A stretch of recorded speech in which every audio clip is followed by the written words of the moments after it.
This video is brought to you by Mubi. Get a whole month free at mubi.com/docinema. Willem Dafoe. He's one of the most iconic, versatile, and stylish actors out there. From playing in movies like Spider-Man and American Psycho to The Lighthouse, Nemo, and numerous Wes Anderson movies. The range of this man's filmography is something every actor dreams of. Dafoe is loved by viewers young and old, dominating Letterboxd as the most watched actor in 2022 and 21. But despite being in the industry for nearly 50 years, he never won a single Oscar. Therefore, I feel like it's about time we shine some light on this man's legendary career, have a closer look at his unique performances, and see why Willem Dafoe is an actor you simply cannot replace. So let's start by asking the question, who is Willem Dafoe exactly? Willem Dafoe. William James Dafoe was born on July 22nd of 1955 in Wisconsin. His surname comes from the Swiss-French name Devoux and can either be pronounced as Dafoe or Dafoe. You had to get rid of that. Flowed better, and in the end, when I became an actor, it's nicer sounding. Yeah, it's a... Yeah, Dafoe doesn't quite, yes. In high school, a friend of him gave him the nickname Willem, which he decided to keep ever since. When Dafoe was 21 years old, he moved to a small apartment in New York and immersed himself in the experimental theater scene, playing around with character exploration and pushing the boundaries of traditional acting. A few years later, he founded his own acting group called the Wooster Group, that he ended up being with for 27 years. And it's those beginnings that laid the foundation for his unique, theatrical and bold performances that we know him from today. Young Willem Dafoe had quite the start of his career, because the first movie he ever played in was in the infamous western Heaven's Gate, known for becoming one of the biggest movie flops ever made. He had a small, uncredited role as a cockfighter, but technically did not star in a movie because he got kicked off the set for laughing during a scene and never received official credit for his role. I was in a lighting setup, and someone told me a joke. Cimino heard me laugh, and he turned around and he said, "Willem, step out." And that was it. And that was the moment he became the Green Goblin. But you can't do this to me. You know how much I sacrificed? The first more substantial role of his career was for a movie called The Loveless. The director of this movie saw him playing at the Wooster Group and asked him to be in one of his movies. No, this is not Grease Lightning, it is Willem Dafoe playing the bad boy leader of a biker gang. And even though the movie is beautifully shot, you basically get 80 minutes of Dafoe smirking at waitresses. But the movie did the job, and it kickstarted Dafoe's career, because a few years later, he gained a lot of recognition with his performance in one of the most acclaimed films of the 1980s, Platoon, a gritty Vietnam War drama where we see young Dafoe playing a compassionate and morally upright soldier. This is the first time we get a look into his intense acting abilities, including a very particular skill that takes years to master, acting while being high. Someone said, "Hey, let's blow some grass." Your Highness has arrived. Hey, And you could feel that Oliver wouldn't disapprove. He couldn't know about it either. So a bunch of people did and got really high and were all ready for the scene. First time? But of course it takes time to set up things. So by the time they were ready to shoot, everybody had come down. They weren't high anymore. They felt tired and terrible, and they were useless. Put your mouth on this.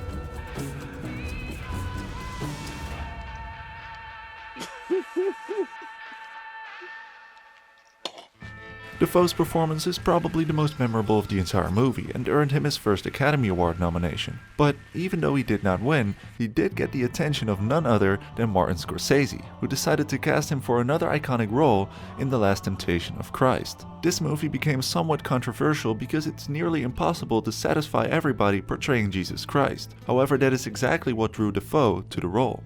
To play Jesus is almost impossible, but the whole point of the movie is this guy is struggling with the idea of being Jesus, of this task that he's been handed. While his performance as Jesus was very nuanced and controlled, Dafoe is also known for his other side, portraying out of the ordinary and completely unhinged characters. For example, in Born on the 4th of July, Boondock Saints, Wild at Heart, Speed 2 Cruise Control, and The Lighthouse. You're fond of me, lobster.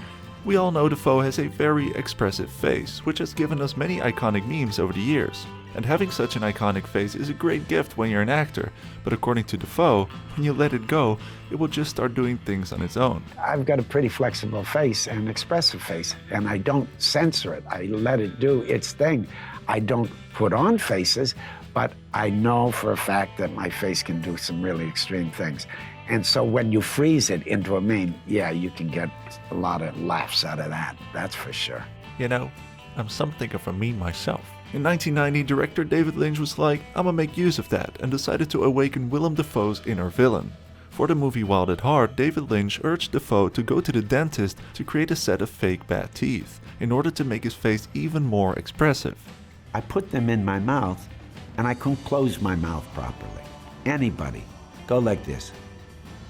You're gonna feel lascivious and like you're hungry, like you want something, and you're gonna f with some people. Combined with his slick back hair and heavy southern accent, David Lynch has just summoned a villain that even the Green Goblin would be afraid of. Your teeth are air-cooled. Willem Dafoe loves to take on these unconventional roles, but his real skill is the fact that he can even take a boring character and turn it into something so strange or hilarious that you won't forget it for the rest of your life. Boondock Saints is one of those movies that has no right to be this funny, but Dafoe single-handedly turns this one into a cult classic. They could have made a very serious action thriller, but Dafoe had way too much fun playing Detective Smacker. At one point, he just randomly starts vibing to classical music during a shootout, which is one of those scenes that shows the creative genius that Dafoe is. I don't want to take credit for it, but I don't think it's something we discussed. I think it's one of those things that happens, which is the way most good things happen. They don't happen as an idea, they happen because it feels like the logical thing to do. None of this is any good. No matter the genre or skill of the project, Dafoe has the ability to bring depth and a certain kind of flair to every role. On one day he can play in a low-budget movie from a first-time director like Boondock Saints, and on the next he plays the main villain in a $100 million blockbuster. Who's that? Which brings us to Spider-Man. Son, I'm here. The Green Goblin, aka Norman Osborn, introduced Dafoe to a whole new generation of fans, and is probably the reason why many of us know him today.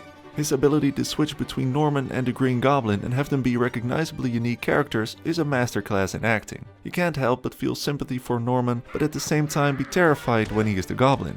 Everything from this performance just became iconic. The Green Goblin literally became the Joker of the Spider-Verse, and funnily enough, in 1989 Dafoe was actually considered for the role of the Joker in Tim Burton's Batman, as they noticed physical similarities, but the fact that he never played the Joker is haunting him till this day. People come up to me and say, you know what role you'd be perfect for? The Joker. Always nice to hear that you got the vibe of a sociopath. After playing in Spider-Man, it was hard for people not to see him as the Green Goblin in every other movie he played in. Leave me alone, please. Dafoe said, in the beginning I was much more fearful of typecasting, afraid of being limited in how you could be seen and what you could do. Many other actors would have just kept on playing villains in those superhero movies because they pay fairly decent. Hiding from who you truly are. Oh, you can't escape yourself. But that's not Dafoe's style. Dafoe is like a chameleon who always manages to transform into something new. He said, I like to jump around and don't cling to a certain way that I want to be. The Florida Project, for example, is one of those movies that shows Dafoe doesn't always need to play outrageous or villainous characters. Here we get to see just how genuine and ordinary Dafoe can be in the best sense of the word. I'm sorry, buddy. Playing a motel manager who is kinda like the community dad for his building. Instead of working with an A-list cast, Dafoe was working with many non-professional actors. And because he is such an experienced actor himself, you see that reflected on the other performances as well. For Dafoe, performances like these are not a show of versatility. He said, you want to learn something, you want to have an adventure, you want to go forward and do something different. Dafoe loves to work with director Wes Anderson, for example, because you get to step into a whole new world with every movie, transforming into a completely different character each time. He played the German sailor Klaus in The Life Aquatic, the gothic villain in the Grand Budapest Hotel, the rat in Mr. Fox, a prisoner in The French Dispatch, and the acting teacher in Asteroid City. The only thing that remained the same throughout all the movies is his age. This man simply refuses to age. Even though Dafoe is almost pushing 70, he is a very fit man. He loves to dance and has also been practicing yoga for over 25 years. He says, it's just in my nature and also my background in theater, which is and was a very physical kind of theater. The Lighthouse is one of Dafoe's most theatrical performances today. Together with Robert Pattinson, we see him singing sea shanties, jumping around and dancing like he's a kid again. No cell phones in sight, just two men having a great time. Fortnite. But in my opinion, without Dafoe's long Shakespearean monologues, this movie wouldn't have been nearly as good. With all due respect, Mr. Pattinson. Let Neptune strike ye dead, Winslow! What I love about Dafoe is that he still brings this young and lively energy to every movie he plays in. One of my personal favorites is At Eternity's Gate, where Dafoe portrays the life of painter Vincent van Gogh. This is one of those movies where you can feel that Dafoe simply loves the act of performing, with many scenes being improvised and given the total freedom not only to act like Van Gogh, but to feel like him. In many ways, Dafoe's acting is a lot like Van Gogh's paintings. His experimental approach, his craziness, his unique style, but also being open-minded and having an almost childlike curiosity. And they both have a Dutch name. Eerie. Really eerie. Dafoe gives us a raw glimpse of the world through the eyes of an artist, flooded with yellow light and distorted by madness. Just like Van Gogh, who used his paintbrush to apply colors to the canvas, Dafoe uses his acting to make the movie come alive on screen. Sometimes they say I'm mad, but a grain of madness is the best of art. Dafoe really should have gotten an Oscar for that performance, but in reality, Dafoe really doesn't need an Oscar to prove how good of an actor he is, because we all know he is the GOAT. But with such a career, I still think it's about time he gets one. Dafoe is always on the lookout for what's next. He says, I relax for a bit and then find another mission, find another family, find another collaboration, and find another thing to make. Another one.